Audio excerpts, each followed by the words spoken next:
Welcome to Theft Protect dashboard. Here is the security status. If you want to disable the function of the security application, just click once on the disable button. You can see the disable function shown here inside the application. In settings, if you want to go to the setting page of the application, you can click on setting. Here are the all settings of your application.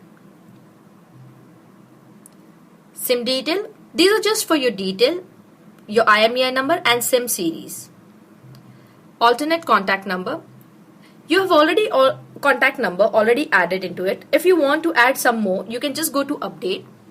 Country code is already added. You just need to add one more mobile number. Activate GPS. In case you want to activate GPS, you can just click on activate. It will take you to the default setting on GPS settings. Application activation. This will show whether you're using the pro version or a trial version of the application and the expiry date. System cleaner. This will help you to clear all your browsing data, your cookies and history.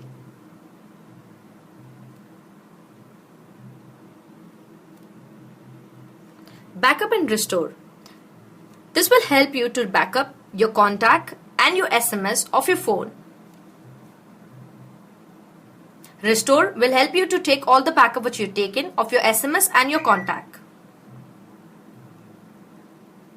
Scan Android will help you to scan all the objects and threat in your phone.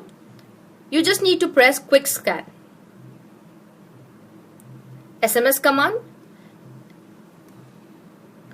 This SMS command will be really helpful if you have lost your phone or if you want to, lock your phone. You need to just go and you will get the password, the space and the lock. For example, you have to type your password which you have kept to unlock the application, and with that in the cap locks you will have to mention lock. This will immediately lock your phone if you find your phone in any wrong hands. In the same way, all the rest of the functions will be working. Thank you.